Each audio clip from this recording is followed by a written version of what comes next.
Chapter 10. Throwing the hammer. The nice thing about Matilda was that if you had met her casually and talked to her, you would have thought she was a perfectly normal 5.5-year-old child. She displayed almost no outward signs of her brilliance, and never showed off. This is a very sensible and quiet little girl, you would have said to yourself, and unless for some reason you had started a discussion with her about literature or mathematics, you would have never have known the extent of her brain power. It was therefore easy for Matilda to make friends with other children. All those in her class liked her. They knew, of course, that she was clever, because they had heard her being questioned by Miss Honey on the first day of term. And they knew also that she was allowed to sit quietly with a book during lessons and not pay attention to the teacher. But children of their age do not search deeply for reason. They are far too wrapped up in their own small struggles to worry over much about others are doing and why.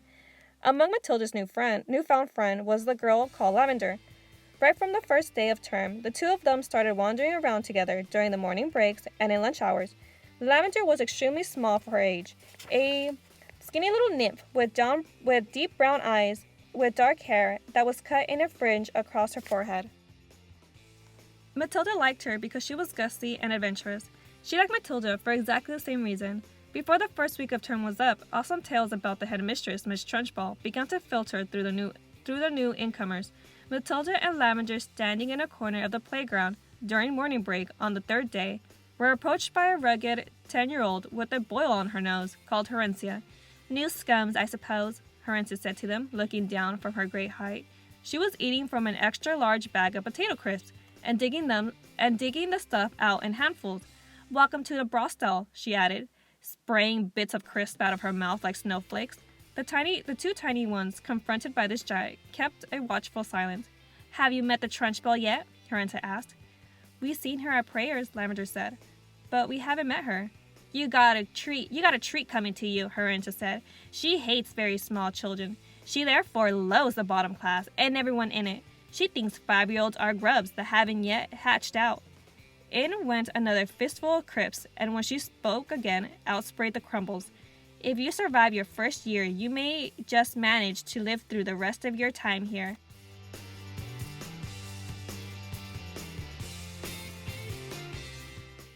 But many don't survive.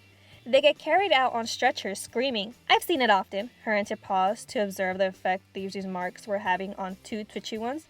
"Not very much. They seem pretty cool." So the large one decided to relegate them with further information. "I suppose you know the Trunchbull has a lock-up cupboard in her private quarters called the chokey. Have you heard about the chokey?" Matilda and Lavender shook their heads and continued to gaze up at the giant. Being very small, they were inclined to mistrust any creature that was larger than they were, especially senior girls. "The chokey," Horatia went on, "is a very tall but very narrow cupboard. The floor is only 10 inches square, so you can't sit down or squat in it. You have to stand, and 3 of the walls are made of cement, with bits of broken glass sticking out all over, so you can't lean against them. You have to stand more or less at attention all the time when you get locked up in there. It's terrible." "Can't you lean against the door?" Matilda asked. "Don't be daft," Horatia said. "The door got thousands of sharp, spiky nails sticking out of it. They've been hammered through them from outside, probably by Trunchbull herself." "Have you ever been in there?" Lavender asked. "My first term, I was in there 6 times, Horatia said. "Twice for a whole day and other times for 2 hours each. But 2 hours is quite bad enough. It's pitch dark, and you have to stand up dead straight, and if you wobble at all, you get spiked either by the glass on the walls or the nails on the door." "Why were you put in?" Matilda asked. "What have you done?" "The first time," Horatia said, "I poured half a pint of golden syrup onto the seat of the chair the Trunchbull was going to sit on at prayers. It was wonderful. When she lowered herself into the chair, there was a loud, squishing noise similar to that made by a hippopotamus when lowering its foot into the mud on the banks of the Lipo River. But you're too small and dumb to have read that. Just so stories, aren't you?" "I read them," Matilda said. "You liar," Horatia said avidly. "You can't even read yet. But no matter. So when the Trunchbull sat down on the golden syrup, the screech was beautiful, and when she jumped up again, the chair sort of stuck to the seat of those awful green breeches she wears, and came up with her for a few seconds until the thick syrup slowly came unstuck. Then she clasped her hands to the seat of her breeches, and both hands got covered in the musk. You should have heard her blow. But how did she know it was you? Lavender asked. A little squirt called Oli Bogwhistle sneakered on me, Harinsa said. I knocked his front teeth out. And the Trunchbull put you in the choker for a whole day? Matilda asked, gulping. All day long, Harinsa said. I was off my rockers when she let me out. I was blabbling like a dummy. What were the other things you did to get to put in the choker? Lavender asked. Oh, I can't remember them all, Harinsa said. She spoke with the air of an old warrior who has been in so many battles that bravery has become a commonplace. It's all so long ago, she added, sniffling more crisp into her mouth. Ah, yes, I can remember one. Here, what happened? I chose at a time when I knew that Trunchbull was out of the way teaching the sixth formers, and I put up my hands and asked to go to the bogs. But instead of going there, I sneaked into the Trunchbull's room. And after a speedy search, I found the drawer where she kept all her gym knickers. Go on, Matilda said, spellbounded. What happened next? I had sent away by post, you see, for this very powerful itching powder, Harinsa said. It cost five a packet and was called the Skin Scroacher. The label said it was made from the powder teeth of deadly snakes, and it was guaranteed to raise welts the size of walnuts on your skin. So I sprinkled this stuff inside every pair of knickers in the drawers, and I folded them away again, carefully. Harinsa paused to cram more crisp into her mouth. Did it work? Lavender asked. Well, Harinsa said, a few days later, during the prayers, the Trunchbull suddenly started scratching herself like a mad down below. Aha, I said to myself, here we go. She changed for Jim already. It was pretty wonderful to be sitting there watching it all and knowing that I was the only one in the whole school who realized exactly what was going on inside the Trunchbull pants. And I felt safe, too. I knew I couldn't be caught. Then the scratching got worse. She couldn't stop. She must have thought she had a wasp nest down there. And then right in the middle of the Lord's Prayer, she leaped up and grabbed her bottom and rushed out of the room. Both Matilda and Lavender were enthralled. It was quite clear to them that they were at this moment standing in the presence of a master.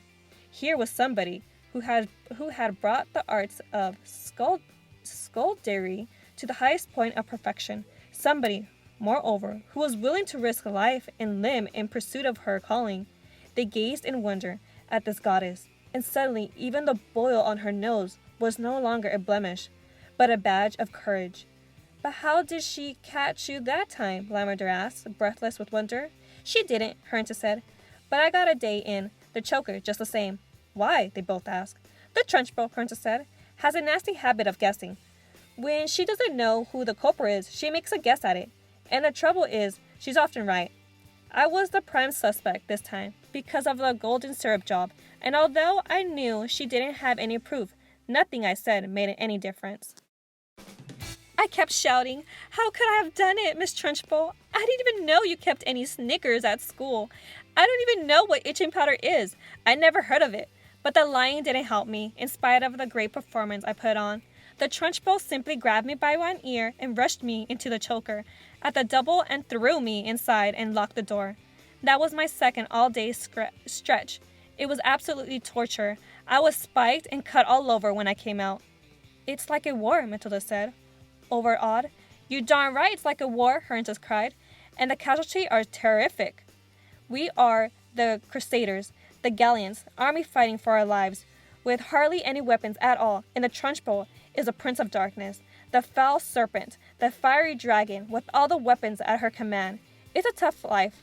We're all trying to support each other. You can rely on us, Lavender said, making her height of 3 feet 2 inches stretch as tall as possible. No, I can't, Harinsa said. You're only shrooms. But you never know. We may find use for you one day in some sort of undercover job. Tell us just a little bit more about what she does, Matilda said. Please do. I mustn't frighten you before you've been here a week, Harinsa said. You won't, Lavender said. We may be small, but we're quite tough. Listen to this then, Harinsa said. Only yesterday, the Trunchbull caught a boy called Julius Rotwrinkles eating licorice Altstort during the sculpture lesson, and she simply picked him up by one arm and flew him clear out of the open classroom window. Our classroom is 1 floor up. We saw Julius Rotwrinkle go sailing out over the garden like a frisbee and landing with a thump in the middle of the lettuce. Then Trunchbull turned to us and said, "From now on, anybody caught eating in class goes straight out the window." Did this Julius Wrinkle break any bones? Lavender asked. Only a few, Horinta said. You got to remember that Trunchbull once threw the hammer for Britain in the Olympics, so she's very proud of her right arm. What's throwing the hammers? Lavender asked. The hammer, Horinta said, is actually a ruddy great cannon ball on the end of a large bit of wire, and the thrower whisks it around and around his or her head faster and faster and then lets it go. You have to be terrifically strong. The Trunchbull will throw anything around just to keep her arm in, especially children. Good heavens, Lavender said. I once heard her say, Horinta went on, that a large boy is about the same height as an Olympic hammer, and therefore he is very useful for practicing with.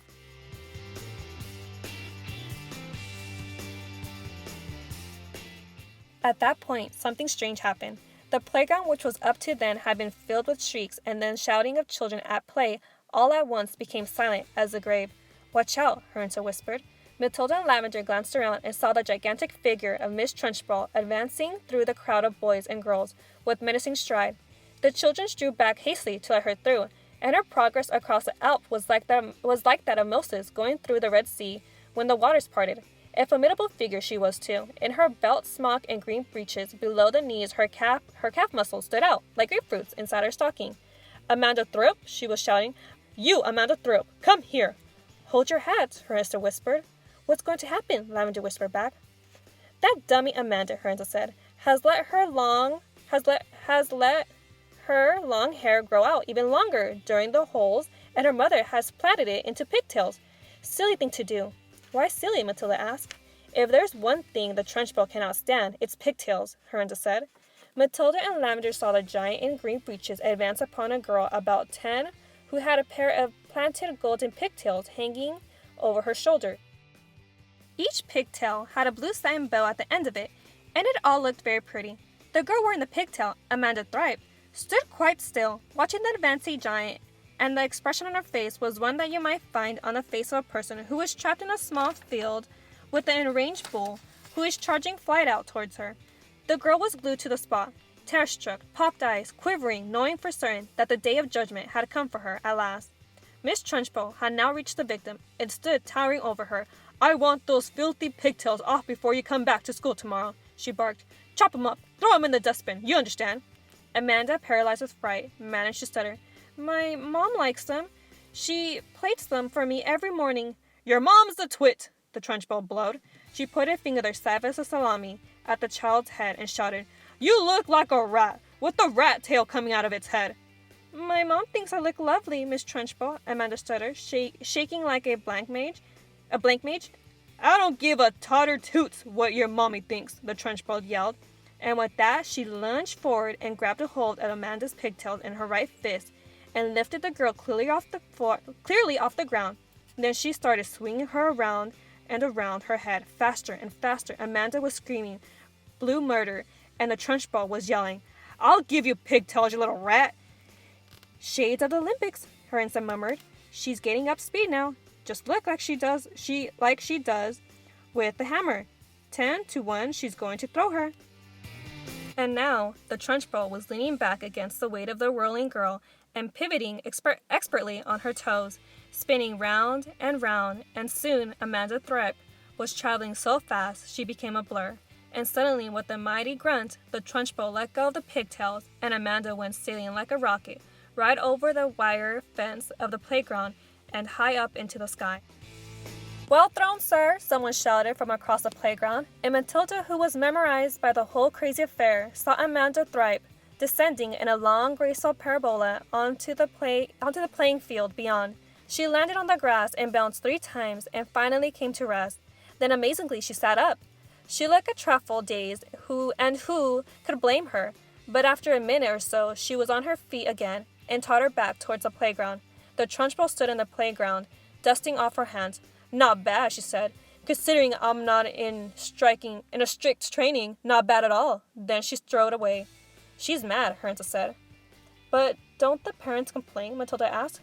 Would yours? Horinta asked. I know mine wouldn't. She treats the mothers and fathers just the same as the children, and they're all scared to death of her. I'll be seeing you sometime, you two. And with that, she strutted away.